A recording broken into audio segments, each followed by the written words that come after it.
So it came to pass this past Sunday at WWE Royal Rumble. We have a brand new WWE Champion in The Rock. Now, my thoughts on this is that I don't agree with it, and at the same time agree with it. Now, I know a lot of you fans out there, mostly the old fogey fans, are not too happy with The Rock being the champ only because of the fact he hasn't been around for almost 10 years and all of a sudden pops out of the woodwork when his movie career is not doing so well, trying to gain back some popularity for the movie population by being champion. Now, I agree with most of those, but there are good sides to certain decisions that the WWE makes. But I want to talk about the bad parts first, and then the good side about The Rock being the champ. Okay. The number one thing that is bad about it is that it shortchanges who? CM Punk. Well, CM Punk has had a huge run with the WWE Championship since 2011. And he's been champion he's been champion for almost about more than a year. Like a year and, well, close to 3 months now. And that was a huge thing in this type of era in professional wrestling. And I was begging for someone to have a long title reign like that. And now, all of a sudden, on the Royal Rumble, he drops it to The Rock. So what's going to happen to the CM Punk after this? Well, chances are he's not really going to get a rematch. He might get a rematch in the next pay-per-view, the Elimination Chamber. That's a big possibility.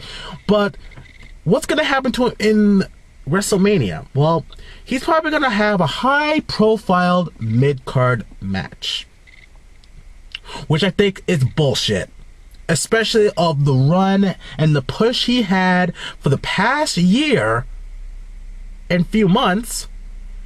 He's going to be reduced to doing a mid-card match at WrestleMania. Of all things, of all the people to give a mid-card, high-profile mid-card match, you're going to give it to CM Punk after all the work he put into making that belt important. And yes, he did a very good job in making that belt so damn important.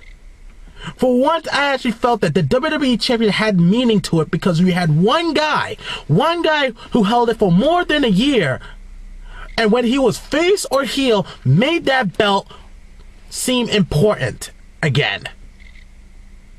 As a heel, he pretty much did the shortcuts and made that belt so important that he will do whatever it takes to keep it. As a face, of course, he's defended it time and time again. And he did just that. And he proved to everybody that whether you're heel or whether he's a heel or face, he can put that belt over. And that was the main thing. But of course, WWE want to do their own thing and give that glory to The Rock. And I think it's bull that they did that to CM Punk. It really shortchanged him, and it really pulled the rug right from under CM Punk. And that's the number one problem with it. Now, second problem is that, well, The Rock is, well, an actor now. He's not a wrestler anymore. Yeah, he still has wrestling in his blood, like he said, and he was part of the business, and he did contribute to his time back in the Attitude Era and post-Attitude Era of filling seats, putting butts in the seats, and help out ratings, TV ratings, and pay-per-view buy rates. I give him that. But when you're away for so long, and then all of a sudden pop up because your movie career is not doing as good as you hoped, yeah, I mean, a lot of people don't agree with that. And you've been here only part-time. I mean, you haven't been around for almost a year since you returned to wrestle John Cena. And now all of a sudden he comes in and becomes the champ. I don't agree with that. And is he going to defend it now until WrestleMania? I mean, is he going to defend it the next pay-per-view? I hope so. to give that more importance. But if he's not going to defend it, if he's hardly going to defend it, then he's going to be nothing more than a classic champ. And then when he loses it, or if he loses it at WrestleMania, a glorified transitional champion. And to me, it may give a little bit prestige to the belt that he won it, because he's won it so many times. But at the same time, not so much, because he's going to be a transitional champion if he drops it to whoever. And right now, the popular guess of who he's going to face at WrestleMania is John Cena. I mean, John Cena won the Royal Rumble, but we never know from that. But right now, that's the whole guess.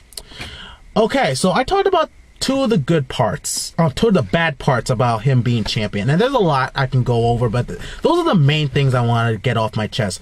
Now, this is probably going to be the most unpopular part of it. Like I said, I like to look at things, two sides of the coin. But to have The Rock as champion is going to be beneficial for WWE. And why is that? One word: WrestleMania. They need to have some kind of vehicle to make people want to watch, buy the pay-per-view, or buy tickets to see WrestleMania. And right now, what's going to be the big draw?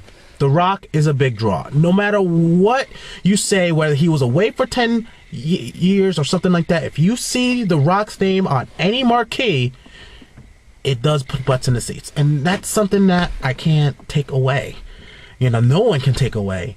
So if you put him as, like, say, the champion, and you put WrestleMania in it, who's going to go watch it? Us fans.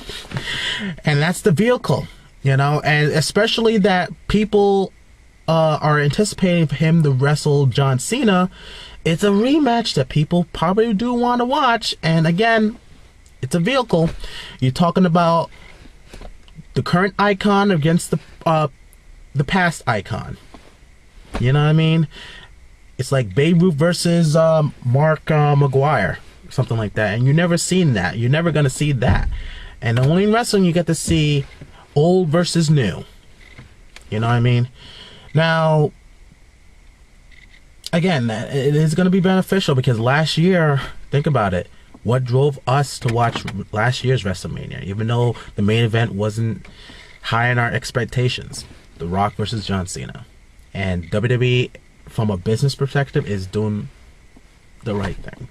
I disagree with it from a fan and a worker's perspective, but from a business side of things, it's gonna put butts in the seats, and that's something we can't take away. You know, WWE needed a vehicle to make people want to watch this year's WrestleMania, and that's what they did. So take it for what it's worth for right now. I know a lot of fans out there, including my friends on the internet, YouTube and stuff like that, are saying that I'm no longer gonna watch WWE. I'm done with the WWE. Unfortunately, not the case. You're gonna be watching it on Monday to see what happened after the Royal Rumble. That's the bottom line. You can't always say that I'm done with the WWE, because I used to say that too, but you know what? I always get sucked in back into it. And those same fans who say I'm done with the WWE are probably going to be watching WrestleMania. Probably not going to buy the pay-per-view, probably go to a friend's house, pitch in a few bucks, and watch the WrestleMania. Or if you're a technical genius, find a link online and watch it, you know, like most people do. Okay? Alright, so that's the end of my rant and my feelings towards The Rock being the champ. Like I said, I'm mostly against it, but I understand why WWE is doing it. So that's all I have to say. And also remember, I'm gonna give another shout out to OKFabe. Watch his videos. Click on boom right there. Looks like a model doing that. Sorry, Con, I had to poke fun you on that. But yeah, watch his videos. He might talk more about, you know, what was going on with The Rock winning the belt, get his insight on it, and he's probably gonna be a lot funnier than me. I can only talk to you from like a intellectual, historic facts of what's going on in wrestling, but he does that too with a mix of comedy. Yeah, so he's probably gonna get more views than me. Damn it. Alright, man. So, I'll talk to you guys later. This is Dual Dreamer, rant number 19. I'll see you later.